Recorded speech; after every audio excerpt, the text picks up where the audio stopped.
Hello guys, मैं आपकी राधिका। हमारे यूट्यूब चैनल पे आपका स्वागत है। आप लोगों के लिए प्यारा प्यारा सा पारंपरिक गीत है। एक बेटी अपने पिता से क्या कह रही है कि पिताजी शादी तो हमारी कर दिए हैं और करने की तैयारी कर रहे हैं, पर आप मेरी भी बातों को सुनते जाइए। तो एक बेटी अपने पिताजी से क्या कहती है, आप लोग गानों के माध्यम से सुने। और ये पारंपरिक गीत है, पुराने गीत हैं जो सुनने में अब विलुप्त होते जा रहे हैं, तो उन गीतों को हम आप लोगों के बीच में रख रही हूँ। आप लोग सुने और आनंद लीजिए, और चैनल को प्लीज़ सपोर्ट, सब्सक्राइब और लाइक शेयर ज़रूर करिए। आप लोग की प्यार दुलार की बहुत ज़रूरत है, तो आप लोग गानों का आनंद लीजिए। जोड़िला पराए संग प्रीतिया के तार हो, जोड़िला पराए संग प्रीतिया के तार हो, अपना उतरल्या पापा सिरवा के भार हो, अपना उतरल्या पापा सिरवा के भार हो। बचपन में रहली पापा गोद के खिलौना, बचपन में रहली पापा गोद के खिलौना, धूरी माटी खेली पापा तोहरा बिछौना, धूरी माटी खेली पापा तोहरा बिछौना।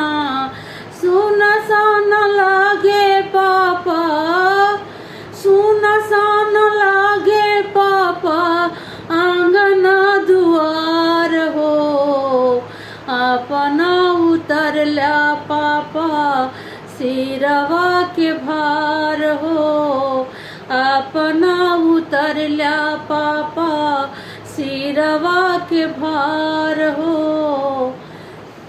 जोड़ला पराए संग प्रीतिया के तार हो, जोड़ला पराए संग प्रीतिया के तार हो,